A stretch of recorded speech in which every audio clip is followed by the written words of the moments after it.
Bab 482. Berpisah. Sosok lelaki tua itu melintas dan menghilang di tempatnya, tetapi masih agak terlambat. Salah satu lengannya tetap di tempatnya. Puluhan kaki jauhnya, lelaki tua itu tidak hanya memiliki ketakutan tetapi juga kepanikan di matanya. Kekuatan apa yang dikembangkan oleh pelaku kejahatan oleh pemuda di depannya ini? Dia adalah master level ketiga alam bangsawan, bisa-bisanya hampir membunuhnya dengan satu pedang. Melihat bahwa dia tidak membunuh lelaki tua itu, mata warrior yang memancarkan kekecewaan dan ketidakpuasan. Lukanya tidak sembuh. Baru saja, tindakan paksa menggunakan pedang seketika, dan energi hitam yang hampir memulihkan tubuhnya habis. Sekarang, benar-benar tidak mungkin untuk menggunakan pedang membelah ruang. Jika tidak, jangankan membunuh, ini adalah pertanyaan apakah dia dapat pergi dengan aman. Warrior yang menoleh dan melirik gadis yang berdiri di samping dengan kaku. Ketika yang gadis itu melihat warrior yang bolak-balik, dia gemetar dan bertanya, "Kamu, apa yang akan kamu?" Kemarahan tuan muda yang belum reda. Pada saat ini, Feroding mencengkeram perutnya dan perlahan berjalan menuju warrior yang. Pada saat ini, wajah Feroding sangat pucat. Sudut mulutnya penuh darah, alisnya sedikit berkerut, dan rasa sakit di wajahnya terlihat jelas.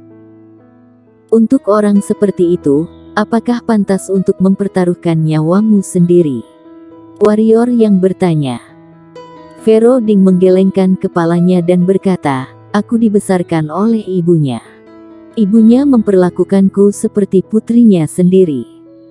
Bagaimana aku bisa membiarkan satu-satunya putranya mati di depanku? Selain itu, jika tuan muda yang membunuhnya, kamu pasti akan dikejar dan dibunuh oleh keluarga Qin, bahkan keluarga Dingku akan berpartisipasi di dalamnya.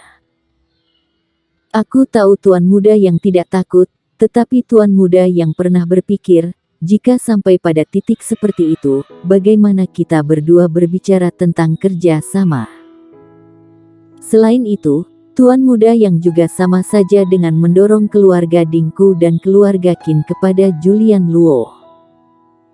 Perlu diketahui, jika kita menjadi musuh bebuyutan dengan tuan muda yang, kita hanya dapat memilih Julian Luo." Warrior yang terdiam beberapa saat, lalu mengangguk, dan berkata, "Kalau begitu, pergilah ke Julian Luo." Setelah berbicara, warrior yang berbalik dan pergi. Dari sudut pandang orang luar, warrior yang adalah pria yang sembrono, pria yang sama sekali tidak berpikir.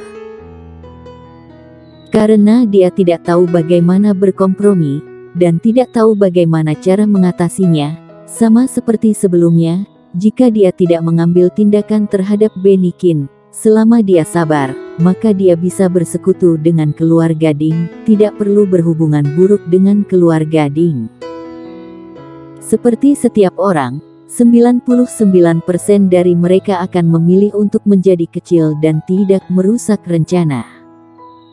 Tapi warrior yang tidak, dia memilih untuk membunuh Benny Qin. Karena dia adalah warrior yang.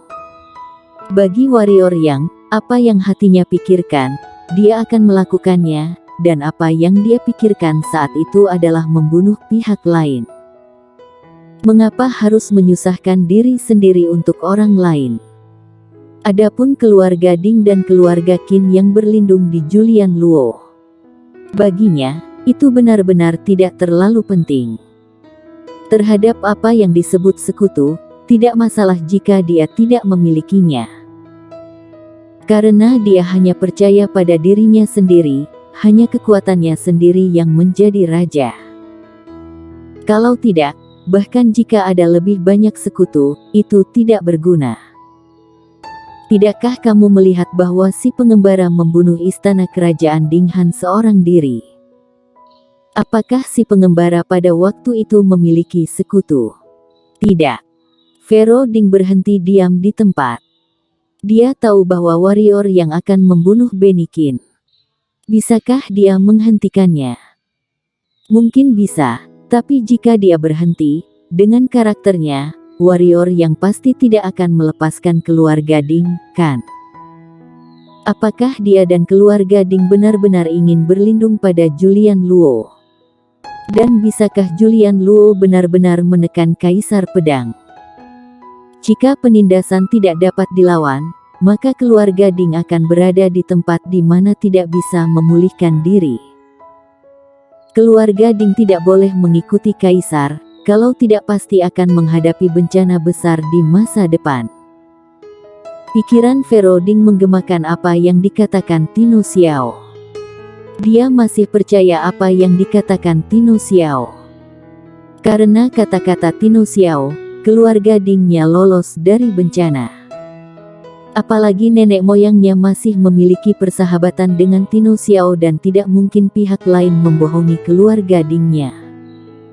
Hanya dengan cara ini, dia kesulitan. Tidak bisa berlindung pada Julian Luo dan menjadi seperti ini dengan warrior yang kak sepupu. Siapa dia? Gadis itu berjalan ke Fero Ding dan memegang Fero Ding, lalu berbisik pelan. Sentuhan kerumitan melintas di mata Fero Ding, kemudian berkata, dia adalah Kaisar Pedang. Tapi dia juga memiliki gelar di wilayah selatan, yang disebut Iblis Pedang. Aku merasa gelar itu lebih cocok. Setelah meninggalkan Fero Ding dan yang lainnya, hal pertama yang warrior yang lakukan adalah mendapatkan beberapa informasi tentang Laut Ribuan Iblis. Dia tidak ingin tidak tahu apa-apa di tempat ini. Ada banyak pulau di Laut Ribuan Iblis. Dia menolak untuk menghitungnya. Ada jutaan pulau di Laut Ribuan Iblis. Pada dasarnya tidak ada monster hitam di sini. Ada beberapa, hanya binatang laut. Binatang laut ini sangat kuat, tidak lebih lemah dari beberapa siluman monster di wilayah siluman. Terutama beberapa raksasa laut dalam, para penguasa alam Kaisar bahkan merasa takut. Ada beberapa kekuatan besar di Laut Ribuan Iblis, seperti yang dikatakan Fero Ding, 4 sekte dan keluarga Ding termasuk sekte setan langit, keluarga Qin dan keluarga Ye lainnya adalah yang terkuat. Di antara kekuatan ini, keluarga Ding adalah yang terkuat. Namun, keluarga Ding relatif sederhana, tidak sempurna dalam segala hal, meninggalkan garis depan untuk orang lain. Oleh karena itu, keluarga Ding memiliki reputasi yang sangat baik di Laut Ribuan Iblis. Adapun keluarga Benikin, yaitu keluarga Qin. Keluarga Qin hanya bisa dianggap sebagai kekuatan kelas 3, tetapi karena keluarga Ding yang menjadi kekuatan kelas 1 di Laut Ribuan Iblis, keluarga Qin baru menjadi kekuatan kelas 1. Hanya saja karena keluarga Qin tidak memiliki bakat yang luar biasa, keluarga Qin sekarang semakin jatuh. Jika bukan karena keluarga Ding, keluarga Qin takutnya sudah dikeluarkan dari Laut Ribuan Iblis sejak lama. Setelah mengetahui beberapa informasi tentang Laut Ribuan Iblis, warrior yang mencari pulau terpencil, kemudian mengeluarkan beberapa batu energi tingkat unggul dan mulai menyerapnya. Baginya sekarang, prioritas utama adalah memulihkan kekuatannya terlebih dahulu. Adapun Benikin, apakah dia takut pihak lain akan melarikan diri? Karena sumber energi batu energi tingkat unggul terus mengalir ke tubuh warrior yang, kulit warrior yang mulai memerah. Di dalam tubuh, energi berubah menjadi jejak energi hitam dan mengalir ke pusaran pusat energi warrior yang dan pusaran pusat energi menyebarkan energi hitam ke seluruh tubuh dan anggota badan warrior yang memperbaiki luka dalam yang dideritanya sebelumnya. Waktu berlalu sedikit demi sedikit dan 3 jam berlalu. Setelah mengkonsumsi 3 batu energi tingkat unggul, luka-luka di tubuh warrior yang pada dasarnya sembuh, dan energi hitam di pusaran pusat energi juga pulih penuh. Apa yang membuat warrior yang sedikit tidak berdaya adalah dia merasa akan menerobos alam. Jika diberi waktu beberapa hari, dia yakin bisa menembus peringkat ketiga alam spiritual. Namun, dia tidak punya banyak waktu untuk dihabiskan di sini.